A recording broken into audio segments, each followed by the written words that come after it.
Hello, everyone. Welcome back. Excuse me. I am Kris. Um, it's Sunday morning. It's like 5 in the morning. I am tired. I took my little trip yesterday to Velisca. I don't know if anyone saw. I just made it short. It was just one. Um, it was a long day. I came home Friday and hold on. Sorry about that. I just started and a dog needed to go out. So I went to this. I got home Friday and I was home at like 4:15 p.m. I was in bed at 5, a little after 5. I was asleep by like 5:30. Was up at 1 a.m. Left at 3. Drove almost 4 hours. Had breakfast. Came across the Jesse James little train robber sign. Thought that was pretty cool. But what the hell?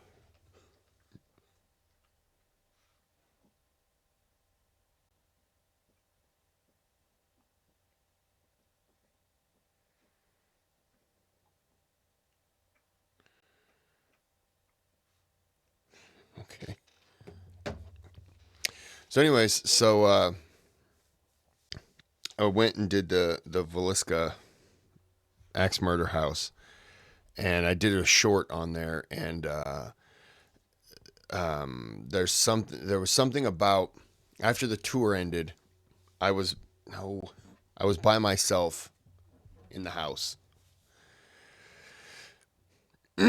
free range, could walk everywhere. Um, you're not supposed to record; you can take pictures. So it looks like it's a video. It's not. It's just a bunch of pictures taken so fast that it happened to pick up the audio as well. So it's just pictures. It's not video. And I got an overwhelming sense of being uncomfortable. I started getting nauseous, and it didn't feel good to be in that room, to be in the house. I was in the upstairs room where the four kids and the parents, the two adults, were killed. It is such a small area. The alcove where they thought the killer hid, again, uncomfortably odd. And then there is the downstairs where the other two friends of the kids were killed. I was upstairs and I came downstairs just to kind of like, just I just needed to get out of the upstairs. I was downstairs for a little bit and then I went up one last time just to kind of walk through. And I had to leave. I was only in the house by myself for 10 minutes. I could have been in there for an hour and a half if I wanted to. I was in there for 10 minutes and I was like, yep, nope, I'm good. Walked out, talked to the lady, and then took off. And I stopped at a place called Drew's Chocolates. And if you're not an American person, then you're not going to quite understand. But it used to be back in the early 1900s, early to mid 1900s, Bonnie and Clyde, if you've ever heard of them. And they robbed a bank in the next town from where I was at. But two of their accomplices that were with them back in the days, I guess, one guy was shot in the head in this town that I was in, and got taken, and he died 4 days later or something. And the wife, she went to jail, I think. Sorry, I'm drinking my coffee. It's early. And then she was telling me about Clint Eastwood filming a movie not too far away and ordered a bunch of chocolates from him. And then Freedom Rocks and white poles. There are poles that are painted white from the half down, which signify historical things. And I'm just listening to her, and as she's talking to me, she's like, "Here, this is homemade chocolate. It's a peanut chocolate, and it's chocolate with peanuts in it." And I'm just like, keep telling me stories. Here. And then Bonnie and Clyde were through here, right? They were in the next town, and they robbed a bank, right? And then the guy they were with was shot in the head in this town. Here's a soft caramel with dark chocolate on the outside, sprinkled with sea salts. Enjoy. I'm just like, keep telling me stories. I've never said this in my life, but I had to look at somebody who was giving me free, delicious chocolate and say, I haven't eaten dinner yet. I didn't think I would ever say that. Excuse me, madam, please stop feeding me chocolate, because I want to eat an actual meal. It's kind of weird. It's kind of weird how, if I was a kid, that would have been dinner. But as an adult, it's like, no, I can't keep eating chocolate. I want to. So I ended up buying a bunch of chocolate from her. But I'll do a little video on it. It's not about Villisca. It's just my trip. I was gone from 3 a.m. until 6 p.m. So, no, okay, we're done. From 3 a.m. until 6 p.m. So, and I got home, and I think I crawled in bed at like 8 p.m. Got up at 4 a.m. this morning, and I just wanted to go right back to sleep. Tomorrow is my birthday, and I'm going to go eat today. Again, treating myself. But I wanted to get these and then the next one's done over the week so that I can get those, the sponsored videos, because that's what this is. This video is sponsored by Yasin Muhammad. And why is every dog, come on, get out of the way. They're just hounding me. My heel, 6 weeks ago today, I stepped on a nail.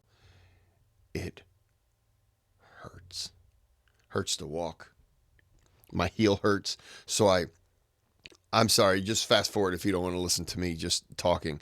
So I'm trying to walk off of the heel. Well, now if this is my foot, that's the heel.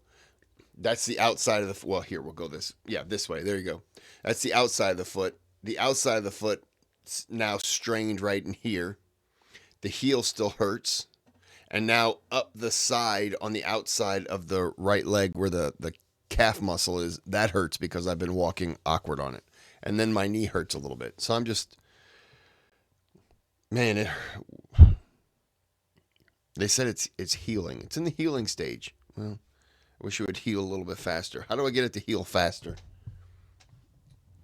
Do I eat more delicious chocolates? I'll eat more chocolate.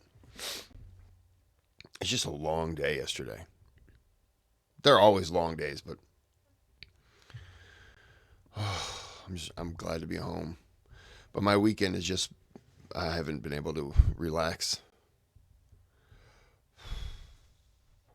All right. So now let's get to the video. This is Omar ibn al-Khattab. Went away. The opening of Jerusalem. So this is going to be another 23-minute video.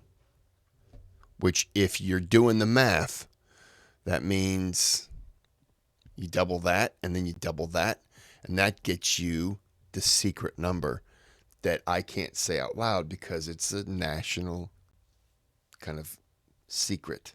It's for defense, so we're not allowed to say those numbers. But this over here, that would be doubled too. Yeah. I can't say it though. As I said, it's for defense purposes. All right.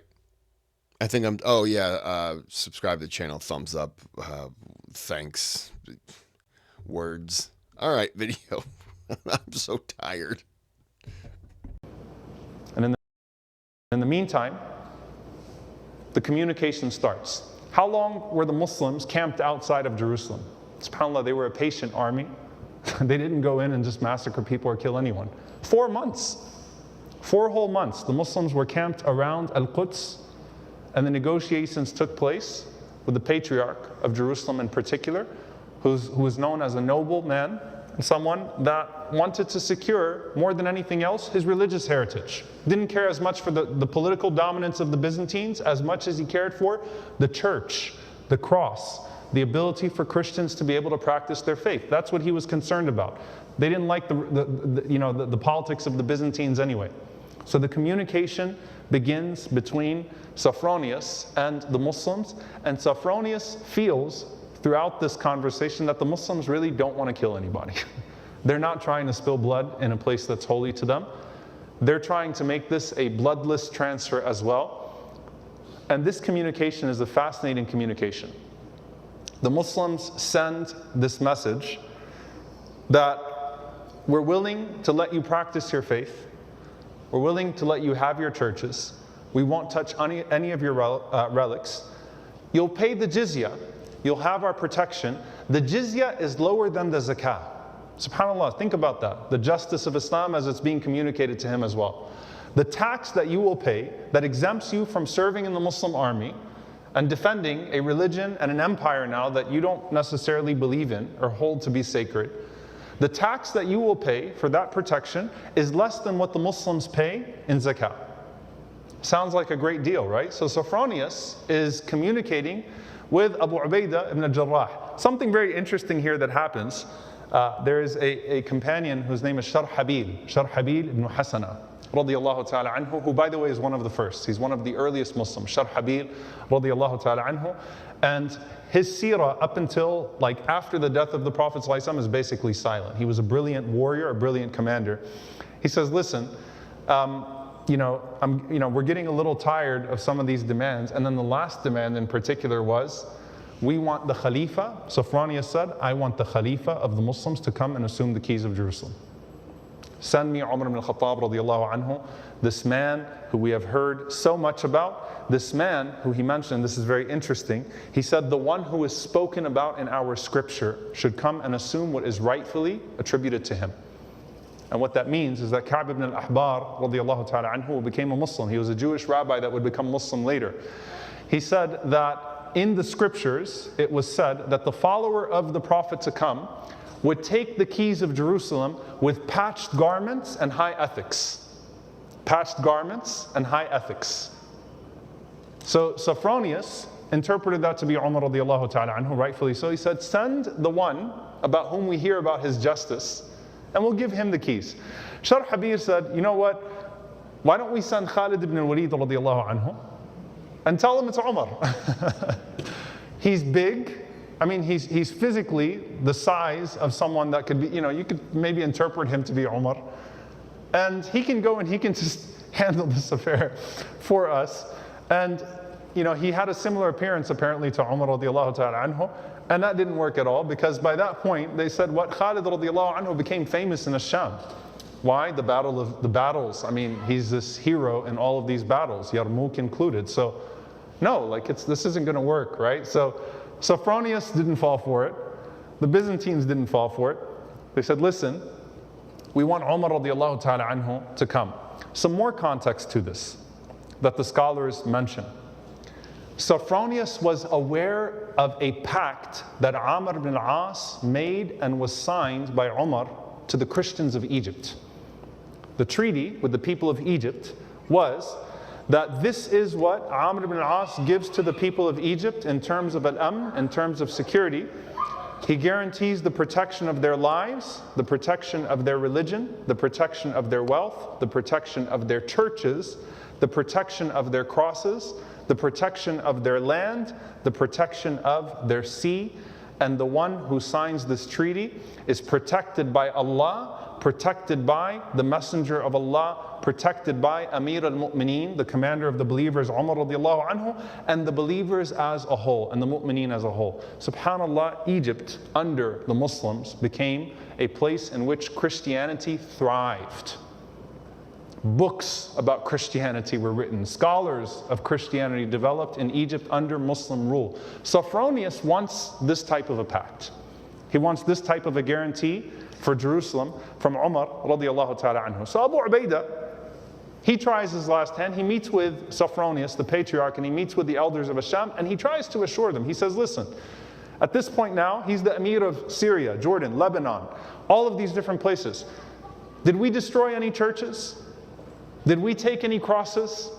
Did we betray our covenants? No. So he's able to assure him with all of these things, but Sophronius insists it's got to be Umar radiallahu anhu. So anyway, Abu Ubaidah writes the letter to Umar ibn Khattab radiallahu ta'ala anhu to come to Al-Quds, inviting him to come to Jerusalem and saying the patriarch insists we will have a bloodless transfer, but you need to come take the key. You're written in their scripture. They know of your justice. They want your assurance. Here's a question that I have for you. How many times did Umar radiallahu ta'ala anhu leave Medina in his entire khilafah? Once. That would make sense. It would have to be once.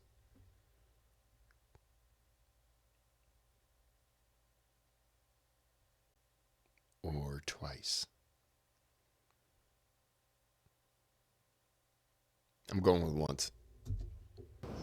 Just say it. Just say one. Iraq, Iran, the Persian Empire, right? Never. He only left for this occasion, for Jerusalem. Just stop there. And then he was on his way when the plague hit, when Amwas hit. And when Amwas hit, when the plague hit, he turned around, radiallahu ta'ala anhu, because of the famous conversation between him and Plagues don't count then. I was correct. It was just one time. Abu Ubaidah ibn Jarrah radiallahu ta'ala anhu. There are other reasons for this. In the political wisdom of Umar radiallahu ta'ala anhu. Umar radiallahu ta'ala anhu said, I want to keep the senior Sahaba with me in Medina. Medina needs to remain as the core of my ummah. I would say it makes sense that he wouldn't leave because he wasn't leading the military. You know, that was other people's responsibility. So because he wasn't leading a military, he could stay, I'm just going to say in the capital. He could just stay in one or two, three little locations, whatever, in the territory because he didn't need to go out and do the other stuff. You know, think of, I'm going to butcher his name. The Ottomans. Was it Mehmet? I apologize for getting the name wrong. I know I got it wrong. Mehmet?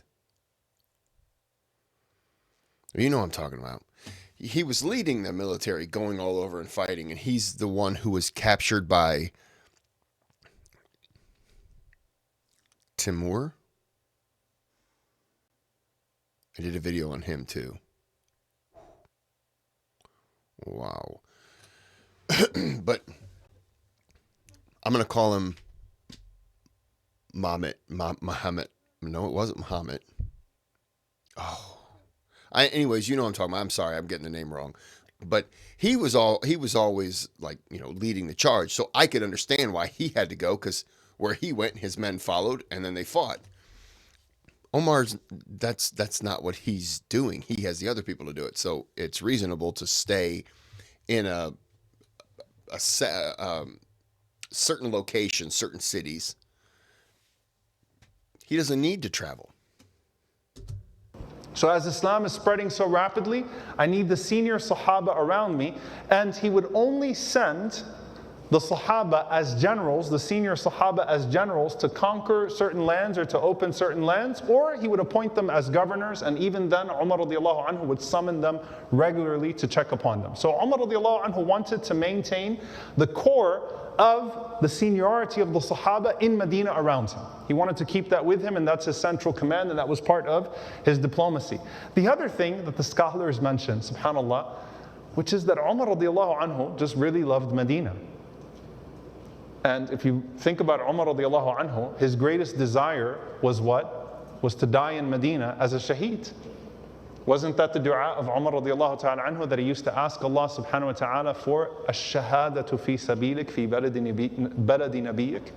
That Allah gives me shahada in the city of the Prophet sallallahu alaihi wasallam. And people would say to Umar radiallahu anhu, come on, Hafsa radiallahu anha, come on dad, right?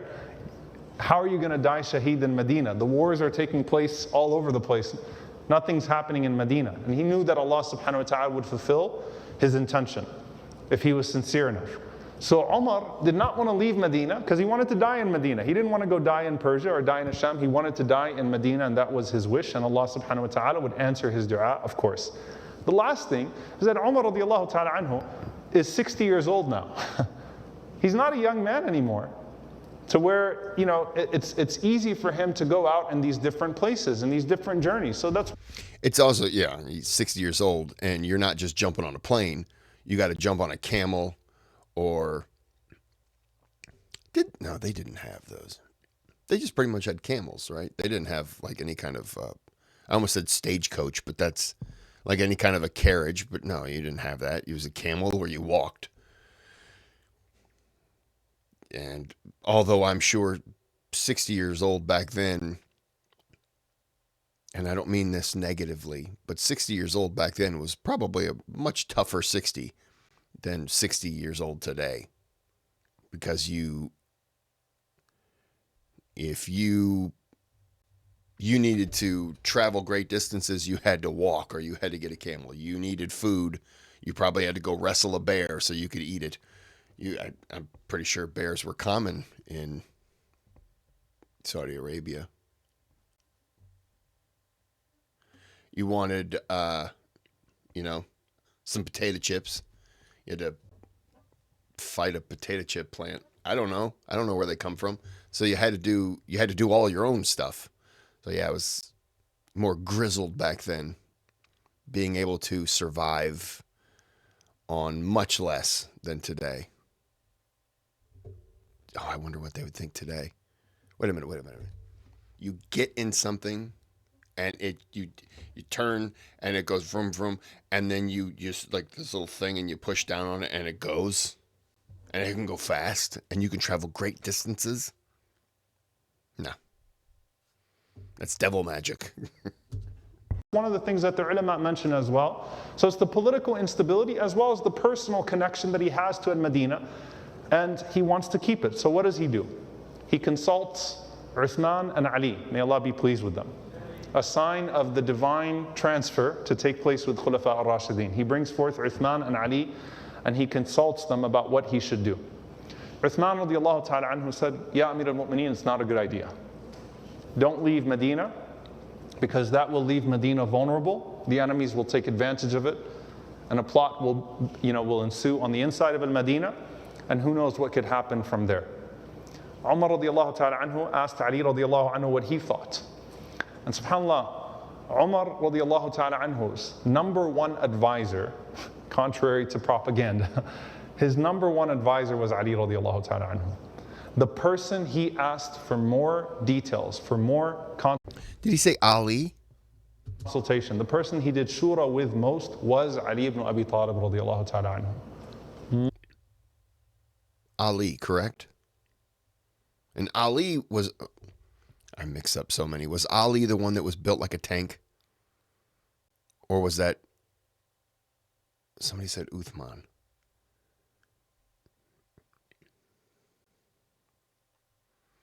It's been a while since I've done some of the videos of some of the early companions. So I mix them all up after a while. They all blend together. Anyways, I kind of remember Ali. Multiple incidents of this. He asked Ali radiallahu ta'ala anhu, should I go to Nahawan and fight against the Persians? Ali radiallahu anhu said, I don't think it's a good idea. So he actually was going to go to Persia, fight the Persians, and Ali radiallahu anhu was the one who held him back. The Hijri calendar that Umar radiallahu ta'ala anhu established. He established that after asking Ali radiallahu anhu, what do you think, when should we start the calendar from? And it was Ali's opinion that Umar went with, may Allah be pleased with them, in which you have the hijrah, the calendar that was established at that time. So he takes him very seriously. Multiple things. And Ali radiallahu ta'ala anhu, he said to him, Ya Amir al-Mu'mineen, this is a special opportunity. This is a place that our Prophet sallallahu alaihi wasallam had great ambitions for. It's worth the risk. Inshallah ta'ala, we will take care of things here. Go out and receive the keys of Jerusalem, especially if there's something scriptural to this, right? Like, go out and receive the keys of Jerusalem. And guess who Umar radiallahu anhu appointed in charge of Medina? Ali radiallahu anhu. So Ali actually stepped in at the command of Umar as the substitute Khalifa while he went out to Jerusalem to receive the keys. So Ali radiallahu ta'ala anhu was placed in charge of Al-Madinah by Umar radiallahu anhu, and Umar radiallahu anhu makes his way out to Jerusalem. That's actually, I know this is going to sound stupid. That's actually pretty smart. If Omar leaves to have somebody else step in to take command, not command, but you understand what I'm saying, to take the head while the person's gone to do something else. I know this sounds stupid, but that's actually pretty smart. Because then everyone, if they have something that they need done or whatever, they show up. Where's Omar? Oh, he went to Jerusalem. Oh, fantastic. That's not like, 2 or 3 blocks away. That's a long ways away. Great. Now, what do? We get to wait, 4 months for him to come back to answer a question for us? That's helpful. That's really helpful. It's not helpful at all. You put somebody else in charge, you can walk up. Where's he at? No, he's not here. Oh, I can go see him? Cool. Get the answer. Da, da, da. Okay, great. See ya. I know that's stupid, but that's smart. I know it sounds weird to say that's stupid. It's stupid because it doesn't seem... It's smart because to have the next person in line take charge for a little bit, but it's so stupid to not have thought about that. Would that have been... No, that's not a first. That's not a first thing that would happen, but that's a smart thing. I guess if you're going to come up with a... excuse me, I am phlegmy today. If you're going to come up with a secession line, I guess you would be using it. You've already come up with the line of secession as to who's next in line. So you would certainly be able to turn to that next person. And all the companions, the early companions, they could all trust one another. So it was no problem turning to one while you go do this, and then you come back, and there's no fear that they're going to try to have seized the power, because that's not how they didn't do that to each other. Now in certain countries, they hand over power. They come back to it. Ooh, the person they put in charge could have really tried to just take over everything. Now here comes the most interesting part. Weren't they worried about political instability? So shouldn't he take like a really strong posse, a really big army with him to go out to Jerusalem? Umar radiallahu ta'ala anhu decides to make this entire journey. The man who would sleep out in the open on his shoes, he makes this entire journey with 1 camel and 1 servant and no army with him. He goes out. I think I've heard... I didn't paint my nail, okay? That's still from hitting it with a hammer. I think I've heard this story. Is this the one where somebody approaches and they start talking to the person on the camel, and the person on the camel was the servant at the time, and Omar was walking, and they're like, "Why aren't you on the camel?" And he's like, "Yeah, it was his turn."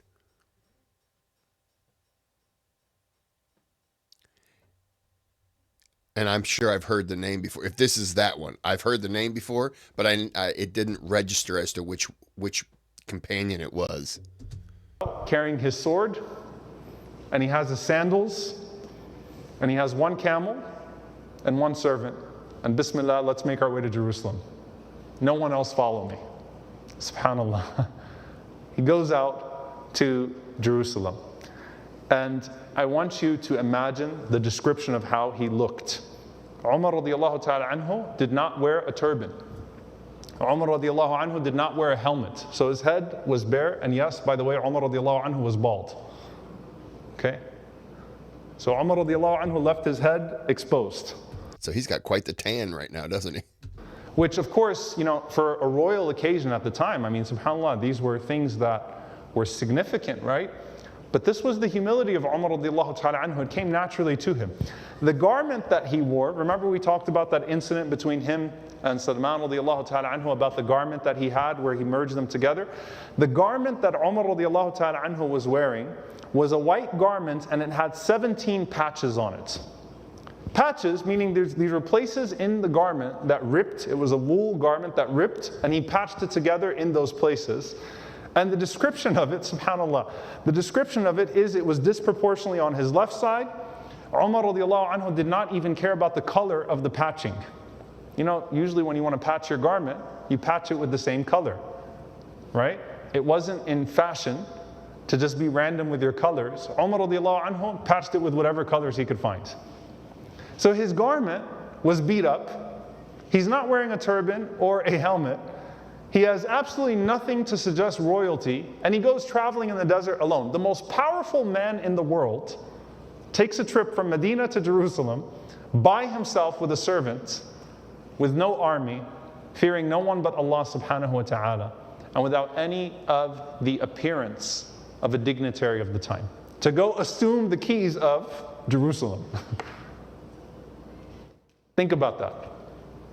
It gets better. Umar radiallahu ta'ala anhu, he tells the servant, he says, listen, you and I are going to take turns. We're going to split this trip 50-50. You ride the camel 50% of the time, I ride the camel 50% of the time. So for half of this trip, Umar radiallahu anhu is going to pull in the desert the reins of this camel while the servant sits on top. And they're going to take turns because that was the adl, that was the justice of Umar ibn Khattab radiallahu ta'ala anhu. And subhanAllah, one of the du'as that he used to make, radiallahu ta'ala anhu, he used to say, Allahumma.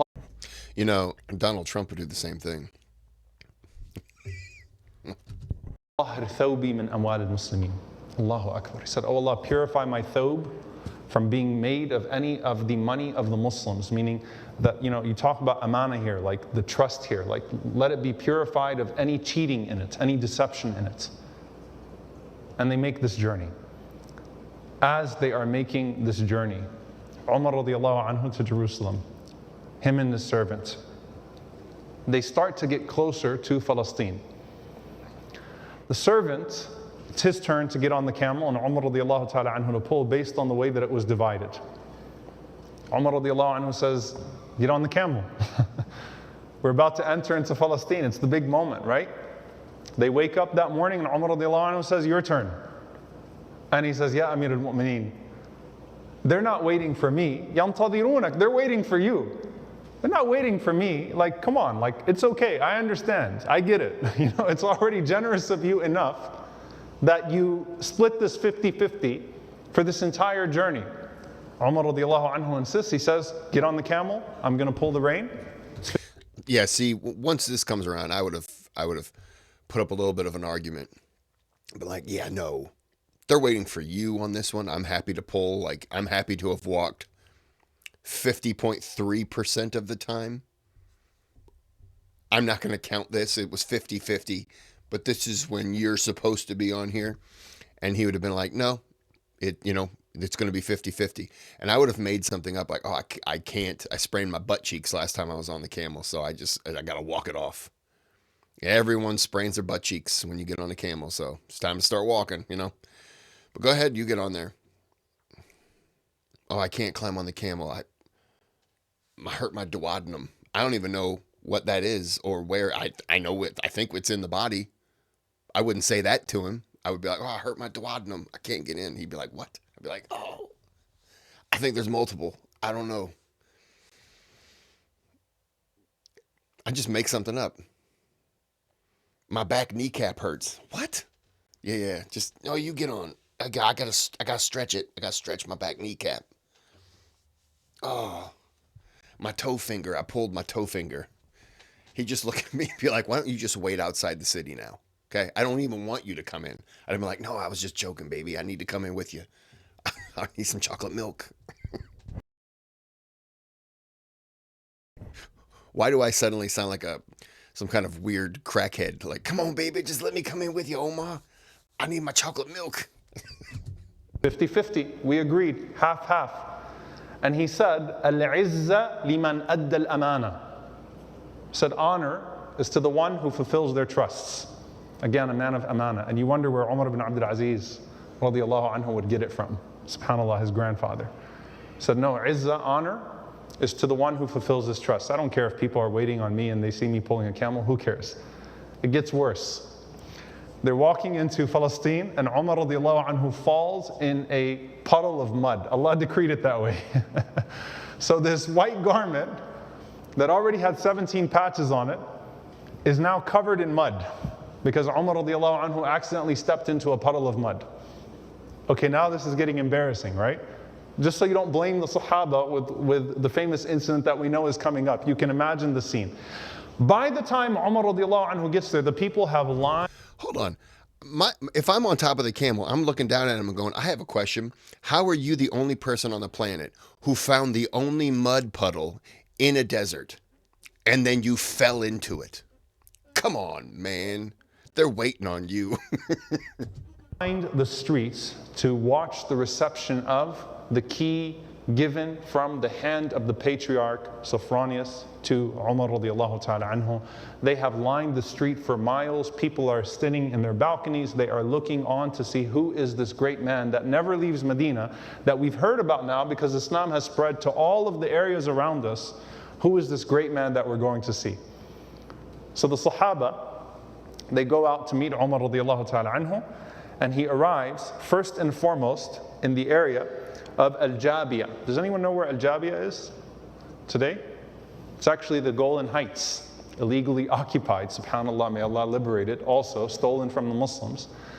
He arrives in Al-Jabiya, which is modern day, the Golan Heights, and this is right as he is about to make his entrance into Jerusalem. Some of the Sahaba come to meet him as he's about to come in. Abu Ubaidah al-Jarrah radiallahu ta'ala anhu sees him and he says, Ya Amir al-Mu'mineen, can you change? Can we get you some armor? Can we go buy you something? Can we put a helmet on you? He's starting to argue with him to say, why don't you wear something that's more befitting of Amir al-Mu'mineen, right? The Khalifa of the Muslims that's going to come and receive the keys of Jerusalem. Now, by the way, does he have a point? Yes, he has a point. There's a good intention and he has a good point. But subhanAllah, Allah has created different people for different times.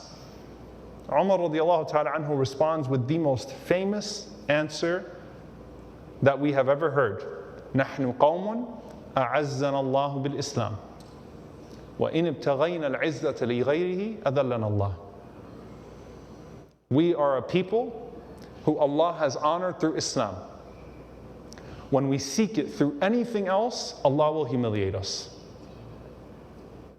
That statement, you wonder what Umar radiallahu anhu would say to us today if we presented our condition to him? If he would seek his advice? The same man that told Sa'id radiallahu ta'ala anhu when he assumed the governorship of Iraq, Hafidh ala salah, the first order for you is maintain your prayers because if you lose that, then you lose everything else. What does he tell the Muslims? He says, we're a people that Allah honored through Islam. You're worried about their perception? You're worried about the way they're going to see us? If we seek honor through them, Allah will humiliate us. Now, by the way, Abu Ubaidah radiallahu ta'ala anhu, if you remember, his seerah was one of the poorest of the Sahaba, I want to expand on something real fast that he just said when he was saying it doesn't matter what they think. You could, and you should, take that into life. It doesn't matter what anyone else thinks. Keep doing you. Just keep being yourself, doing what works for you, doing what's best for you. Keep trying to achieve your goals. You don't have to please anyone else. It's like high school. It's like school. Kids make fun of other kids.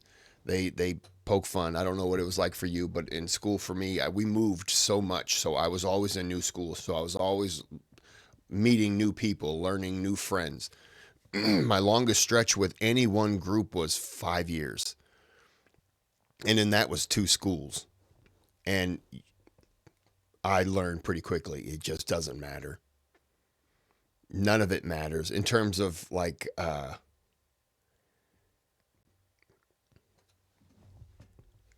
any kind of praise or any kind of insult, none of it matters. It just doesn't matter. When you get out of school, no one is going to walk up to you and who doesn't know you and be like, hey, weren't you the kid with the torn shirt and, haha. No one cares. The real life doesn't care. Just focus on yourself, do your thing. Let everything just blow away, because it's insignificant. It doesn't matter what anyone else thinks. Unless you're doing terrible things. Then yeah, it does matter what, if you're trying to murder people and the cops say don't do it and you're like, I'm going to. Your words just run off my back. Chris Stanton's YouTube channel taught me that. Don't bring me in on that one. Listen to the police and stop trying to kill people. But if you're just doing good things and you don't really care, if somebody says, oh, you shouldn't do that because da da da da da, just say, okay, thank you, and continue doing it, because that's what you feel good with. It makes you feel good. It makes you feel comfortable, confident, whatever. It's not the murdering thing, and leave my name out of it if you do. Thank you.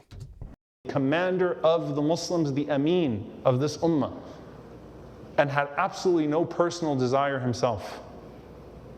In fact, Umar radiallahu anhu used to kiss his hands, and Umar radiallahu anhu told Abu Ubaidah, if you remember, he said, let me visit your home. You're in Asham, you're the Amir of Asham, this entire area, let me come visit your home. Abu Ubaidah laughed and he said, you want to come cry? You want to come see my house and cry? He said, come on over. And what happened? Umar radiallahu anhu walked into the house of Abu Ubaidah and he started to weep. Because he said, where's your food? Where are your pots? Where are your pans? Don't you have anything? Abu Ubaidah radiallahu anhu lived in a little tent and he had nothing with him. And he said, I told you were going to cry. And Umar radiallahu anhu said, غَيَّرَتْنَا الدُّنْيَا كُلَّنَا غَيْرَكَ يَا أَبَا عُبَيْدَةَ. Dunya changed all of us except for you, O Abu Ubaidah. So this is not personal. This is a methodology issue. Umar radiallahu anhu is making a point here to the Sahaba that we're not going to give in to their pompous nature. We're going to be ourselves. And I'm coming into Jerusalem this way. So after they argued with Umar radiallahu ta'ala anhu, and there were other people, by the way, Yazid ibn Abi Sufyan, Amr ibn As, others that tried to get Umar radiallahu ta'ala anhu to change his appearance, and he said, nope, I'm going in like this. Although I respect what he's saying, we're going in like this, I understand why the others want him to change, because there's something to be said about your leader, your person in charge, comes in and looks like that. The other people might think, oh, look at this. They're just dirty and blah blah blah, and might start to have a negative thought about, well, if this is what the person is, then everything that all the people that follow, might have negative thoughts and opinions. Now, it also goes to what I also said. It doesn't matter what they think, right? On this one, both can be true. I can understand why the people around him wanted to change, and I'm going to say look more respectable, but they just didn't want him to look like he fell into a mud hole. I get it. I also get why he's saying none of this matters. It's not important. How I look isn't important to the person that I am. I can take this off, and it doesn't affect who I am. It's just that I'm wearing something that's dirty. I get it. So I kind of see both sides, but I also see that going into it being dirty shows that you're more humble. You're not being carried in on a, if you've seen the movie 300, obviously, about the 300 Spartans and the Persian Xerxes. He's carried in on the big thing. Obviously, it's not completely true, but he's being carried in, and then it drops down. He's walking out, and he's like, I'm a god. All the people carrying him, you don't need that, but I understand. But yeah, I would be one of the people going, please, can we at least just something, just change. Can I try to wipe the mud off of you? Something. I get it. Come with me or stay back. And there comes Umar radiallahu anhu walking into Jerusalem, still with the servant on his camel, with a white garment with 17 patches covered in mud. And the people are just looking and saying, what in the world is this? Who is this man? What is this religion? What are these ethics? And subhanallah, whoever humbles themselves for Allah and tawada'a lillah, rafa'ahu Allah. Allah elevates them. Immediately, all of the people started to praise the humility of Umar radiallahu ta'ala anhu. Like, this man is different. This is the most powerful man in the world, and this is the way that he carries himself. And Sophronius, the patriarch, he says, لِمِثْلِ هَذَا تُسَلَّمِ الْقُدْسِ. To a man like this, Jerusalem is handed over. Like, he's happy, subhanAllah. I mean, this is incredible. Look at this man. Look at his humility. Look at his justice. And Sophronius, the patriarch, he said to Umar radiallahu anhu, and he wasn't just praising him, he said, with a leader like you, your people will never be defeated. SubhanAllah. Sadaq. Told the truth. He said, with a leader like you, your people will never be defeated in anything. And Umar radiallahu ta'ala anhu enters in, and that was a momentous day of the entrance of Umar radiallahu ta'ala anhu. The people are watching now this entire ceremony that is to unfold. Now, before anything is handed over, the first thing that is done is that Umar radiallahu ta'ala anhu and Sophronius have to sign some paperwork. And that is the pact of Umar radiallahu ta'ala anhu, what's known as Ash-Shurut al-Umariyah. The pact of Umar radiallahu ta'ala anhu between the Muslims and the Christians. Now, by the way that it's introduced, subhanAllah, Bismillah ar-Rahman ar-Rahim, هَذَا مَا عَهَدَ عَلَيْهِ عَبْدُ اللَّهِ. In the name of Allah, the most compassionate, the most merciful, this is a promise, a covenant that is given from the slave of Allah, Omar ibn Khattab radiallahu ta'ala anhu, the commander of the Muslims, Amir al-Mu'mineen. Even, subhanAllah, the way he's writing the pact is not one of any type of pompous nature. And the pact has been brought together by numerous historical sources, but the gist of that pact is obviously one where there are concessions that are going to be made by the Christians in Jerusalem in exchange for the protection of their lives and the protection of their churches and the protection of their crosses and their security, right? So you can have bits and pieces of this document that are construed. There's a wonderful paper on it that we have at Yaqeen, alhamdulillah, that was written by Dr. Tasneem Al-Qiq, which is Religious Minorities Under Muslim Rule, where she dissects this document a bit. But at the end of the day, it's a pact between Umar radiallahu ta'ala anhu and the patriarch of Jerusalem at the time. And subhanAllah, this should be mentioned, one of the conditions that the Christians put on the Muslims was that Umar radiallahu ta'ala anhu would not allow the Jews that they expelled to come back. Why? Because they were at war, the Christians and the Jews were at war with one another. Umar radiallahu ta'ala anhu allowed them to have free access to visit their place of worship, and he returned, according to most of the sources, about 70 Jewish families to Jerusalem at the time. The justice of Umar radiallahu ta'ala anhu doesn't disappoint. The appearance of Umar radiallahu anhu doesn't disappoint. The relationship between... I would just say that the Christians putting that on him, I would just say, I understand why you don't want him here. Sure, I get it. But you're surrendering this city. It's a bloodless surrender. I'm going to allow them back. If you don't want them, then this is no longer going to be a bloodless surrender. This will be we fight and take the city, and then we do what we want. So, right now, we're negotiating, but this is non-negotiable. This is something that you're not going to dictate the terms. That wasn't me. That was Omar. You don't get to dictate the terms as to who comes and goes. This is open. This is all three religions here, and that's what it's going to be fair to do. So yeah, I wouldn't have allowed the dictating of that term. This is because this is sacred for everybody. So one side that loses doesn't get to dictate who comes and goes. If you two are fighting, and then here I come,